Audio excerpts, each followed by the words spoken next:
idol, magandang tanghali sa inyo lahat. Pagkita ko ngayon sa inyo kung paano magkabit ng ganito, idol. Coupling na may thread siya. Ano.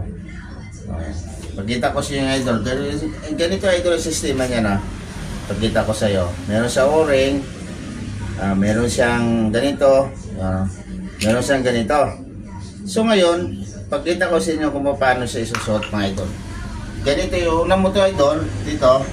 Tapos dito may malaki, may maliit, may malaki. Ang ibig sabihin nito, dito siya sa side nito kasi may maliit, malaki, di ba? O, ganyan sa idol, o.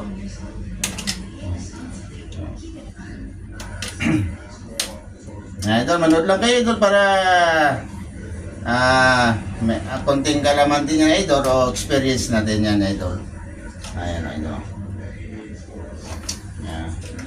Medyo nababahagi ko na yung aking mga konting nalalaman, mga idol, dito sa paggawa ng ganito sa tubo. Kaya idol, ngayon ito, lagay mo tong orange, lagay mo tong itim, ito idol, itong itim, yung puti, tapos itong itim. Yan idol, saka orange nya. Ayan idol, tignan nyo Ngayon idol, tingnan mo mahigi kung nakapasok yung kanyang orange sa loob. O yan idol, tingnan nyo. Yan o. Yan, higpitan mo na si idol, tingnan nyo. Yan.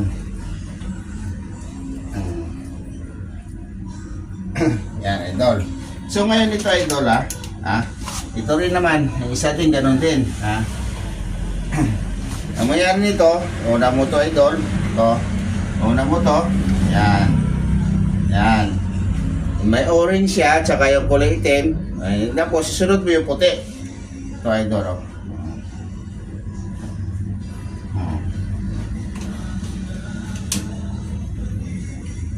yan. Tapos ito yung itim, ito yung magtutulak ng o-ring paloob dito sa butas ng elbow. Yan.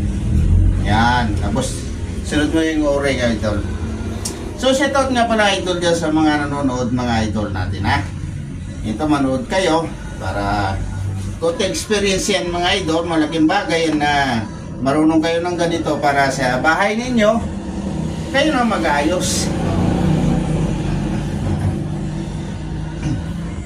Yan, idol. Ipitan mo siyang maigi, idol.